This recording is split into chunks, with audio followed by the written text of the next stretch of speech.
Olá, bom dia, bom domingo para você que acompanha o Política Cruzada de hoje, que vai discutir a violência contra a mulher.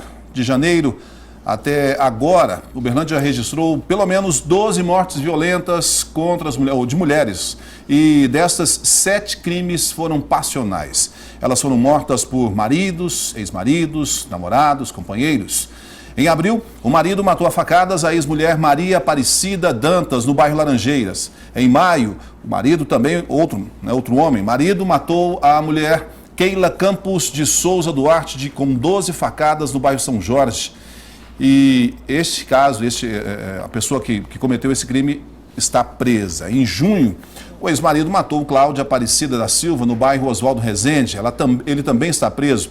No mesmo mês, Daniela de Moura foi morta pelo ex-namorado na porta de casas no Jardim das Palmeiras. Em setembro, Joyce Aparecida da Silva foi morta no bairro Santa Mônica pelo ex-marido, que também foi preso. No mesmo mês, o corpo de Deviane da Silva Melo foi encontrado queimado no Distrito Industrial de Uberlândia. O marido é apontado como assassino pela polícia. E este mês, um sargento da PM matou a ex-namorada com pelo menos 11 tiros no bairro Santa Mônica. Aí ficam as perguntas, né? Por que o número de mortes entre marido e mulher, os crimes chamados passionais, tem crescido tanto, é tão grande? Por que isso ocorre? Este é o tema do Política Cruzada, como eu já disse, que vai discutir a segurança pública e também as medidas protetivas para essas mulheres que vivem a situação de risco e ainda as causas que levam a esse aumento desse tipo de crime. Para falar sobre esse assunto, está conosco hoje a historiadora e representante dos movimentos sociais femininos e de gênero, Cláudia Guerra. Bom dia, Cláudia, seja bem-vinda. Bom dia, é um prazer estar aqui com você falando de tema tão relevante. Também, nossa convidada, a tenente da Polícia Militar, Camila Soares Perdigão, que é coordenadora da Patrulha de Prevenção à Violência Doméstica. Bom dia, tenente, seja bem-vinda.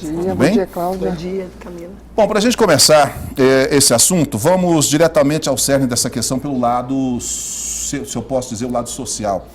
Cláudia, gostaria que você abordasse conosco, principalmente para quem está acompanhando em casa e sabe, às vezes, vive essa situação de violência, mas não fala, não denuncia por medo. O que leva a esse tipo de violência e por que isso tem crescido tanto, Cláudia? E aí não é só social, é uma questão também política, econômica e cultural extremamente importante. E aqui representando os movimentos sociais femininos, o Conselho Municipal de Direitos da Mulher, do qual eu sou conselheira, a ONG SOS Mulher e Família com trabalho de atendimento social, psicológico e jurídico já há 18 anos, o Núcleo de Estudos de Gênero, que faz estudos, pesquisas, diagnósticos e tem dentro dele a linha de pesquisa exatamente sobre a violência de gênero, que é a que eu me insiro. E aí, nesse sentido, nós temos vários fatores que podem levar a essas situações de violência. Primeiro, o ponto de vista das construções de gênero. Como é que é construído o masculino e o feminino? Lugar para homens e mulheres, no nosso entendimento, lugar de mulher é onde ela quiser.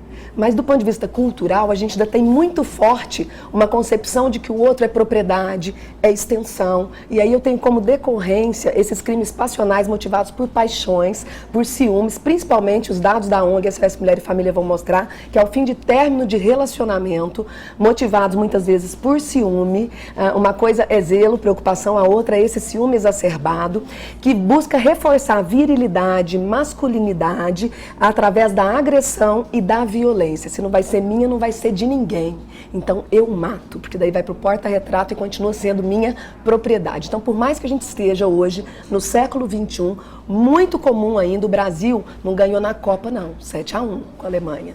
Mas no ranking mundial de assassinatos de mulheres, ele está em 7º lugar. E Uberlândia tem contribuído muito para esse índice de assassinatos de mulheres por questões de gênero, simplesmente por elas serem mulheres e por essas construções do masculino e do feminino equivocadas que traduzem as diferenças em desigualdades. E aí eu não posso deixar de falar, Rick, que tem contribuído e podem assinar lá no caixão da última assassinada, que é a Viridiana, os nossos legislativos municipais, estaduais e federais que retiraram gênero dos planos municipais de educação, porque ao não discutir gênero na educação formal e informal, eu crio um cenário propício para a violência doméstica e conjugal. Isso já falando a curto, político, médio e longo prazo. E longo prazo. Então é uma questão política.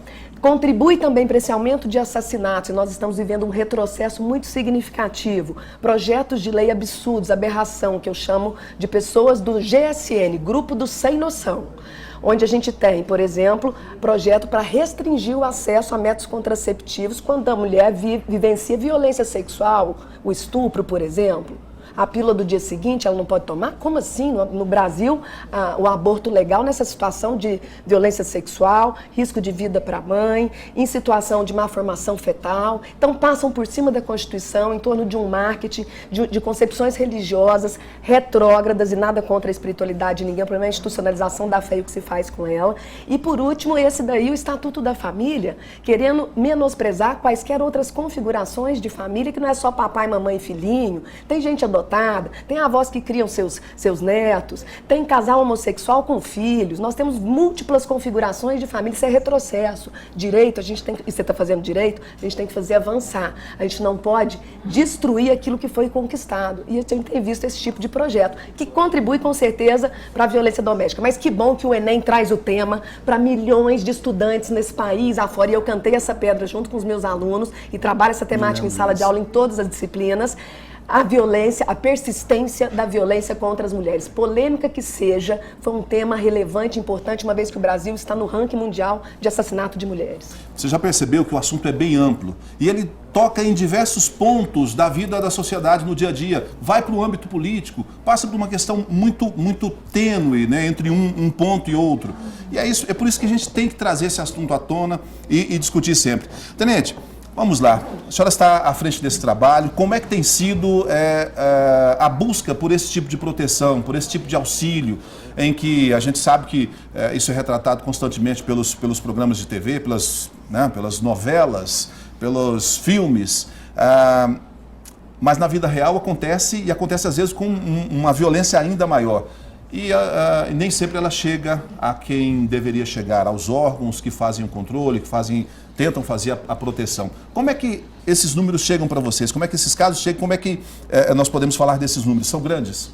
São realmente, as pessoas, as vítimas, têm às vezes dificuldade, né, de procurar, de chegar em um posto policial, procurar um militar, procurar um policial civil, mesmo as pessoas que fazem parte, né, da rede de enfrentamento à violência, para expor o seu problema.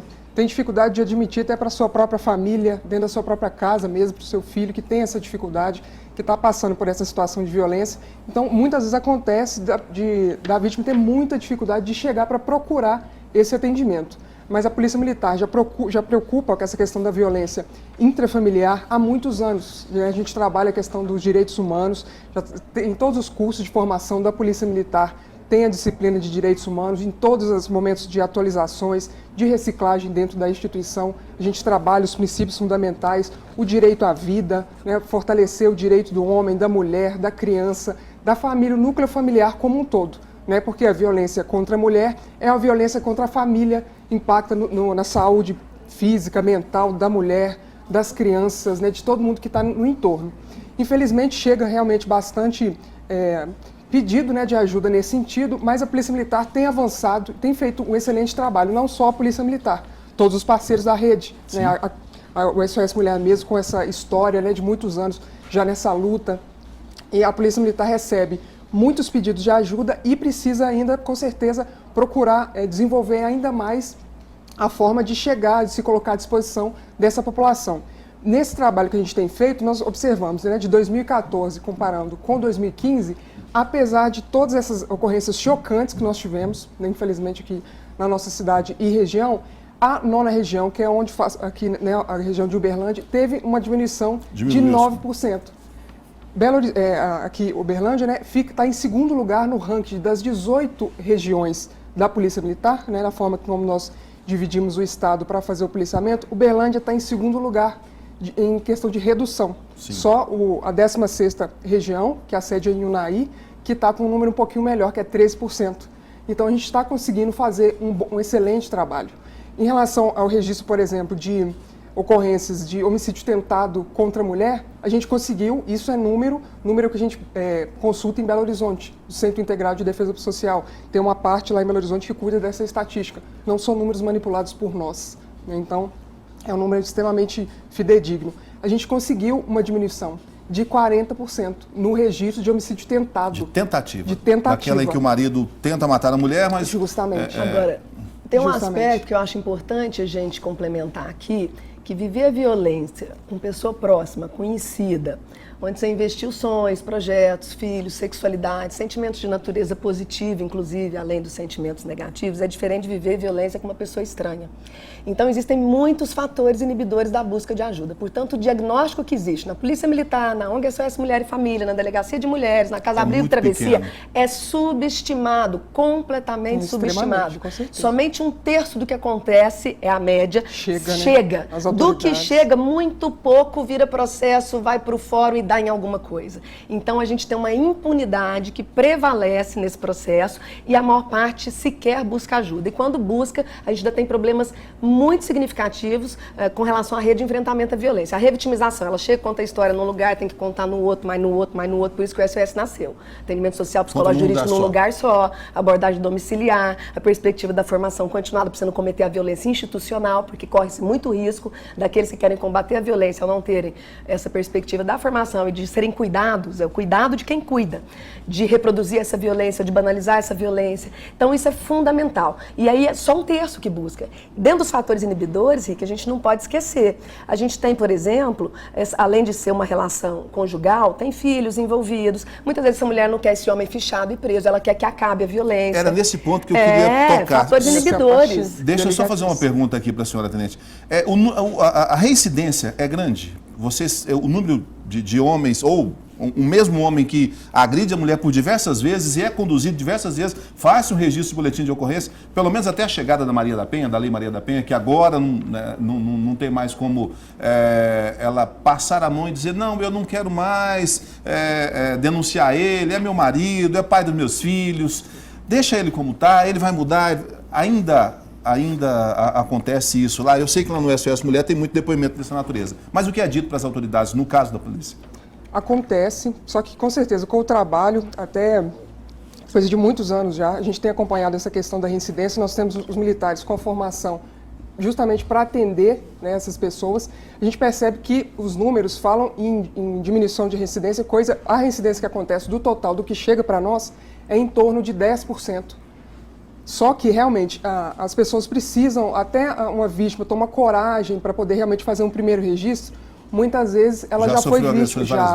A gente atende mulheres, assim, às vezes pessoas mais velhas que chegam assim, extremamente magoadas, humilhadas, chorando, falando de uma vida de anos que, infelizmente, ao alto dos 60 anos, ela não aguenta mais. Isso ela já foi vítima várias vezes. E aí desculpa. Realmente, com a questão da lei, infelizmente, a sociedade ainda precisa de uma lei para poder garantir fazer, um direito que já deveria ser dele há muito tempo. Que é básico do ser humano, respeito. E nesse sentido, são duas frentes de trabalho. Então, a ONG SOS Mulher e Família, desde 97, com essa atuação, e a gente percebe que diminui a reincidência na medida em que você tem um atendimento continuado, então a pessoa passa pela instituição, no atendimento social, às vezes no psicológico, ela fica 1 ano, pode ser, dependendo do caso. Estratégia de atendimento individual, com casal, ou grupos de apoio para vítimas de violência, o autor da violência pode ser atendido também em grupos ou individualmente, ou casal, dependendo, cada caso é único. Então, a continuação, não só registro, é que muda atitude e comportamentos. Foi comprovado e aí você diminui a reincidência.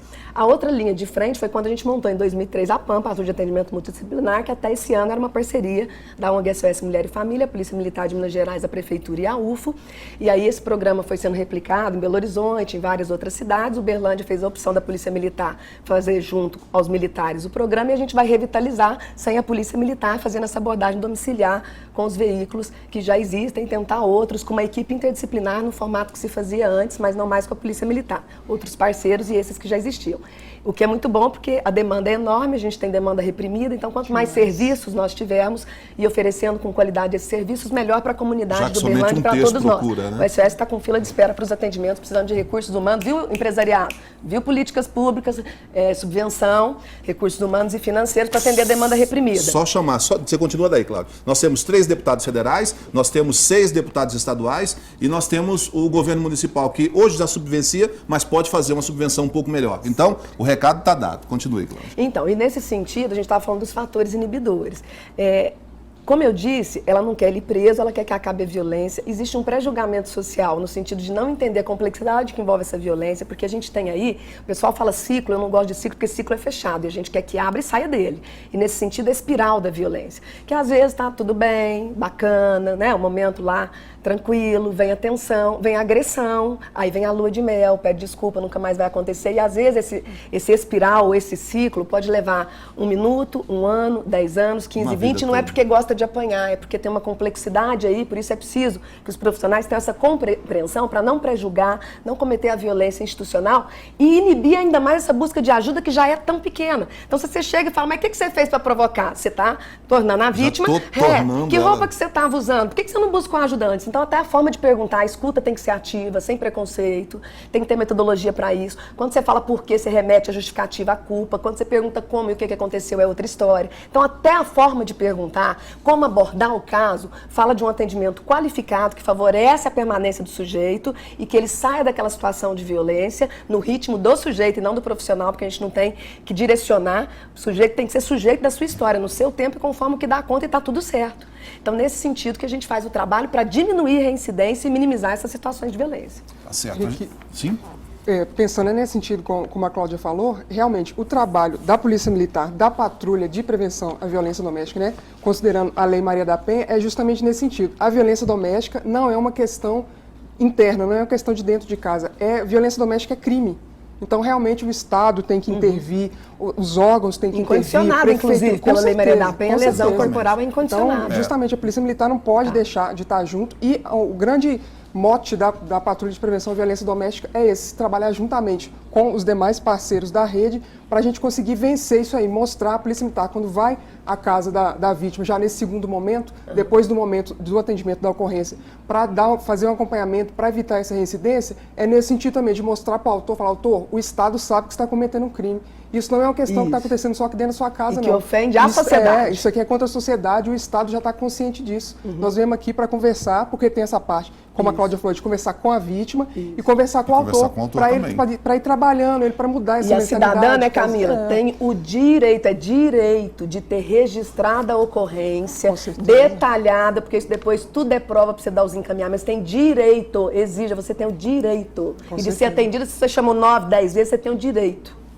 Nosso tempo está acabando desse bloco aqui, a gente vai fazer um intervalozinho e a gente volta daqui a pouco. Só vou explicar o que é incondicionada que a Cláudia disse aqui, quer dizer o seguinte, que uma vez que se chamou e se há o registro, depois não pode desistir dessa reclamação. No caso de lesão corporal. Exatamente, principalmente nesse caso. Então, a partir daí, as autoridades vão dar prosseguimento nesse caso. A Polícia Civil, a Polícia Militar que fez o registro, a Polícia Civil que vai investigar e o próprio Ministério Público que vai acusar essa pessoa que será julgada pela Justiça. A gente vai fazer um intervalo e volta já já.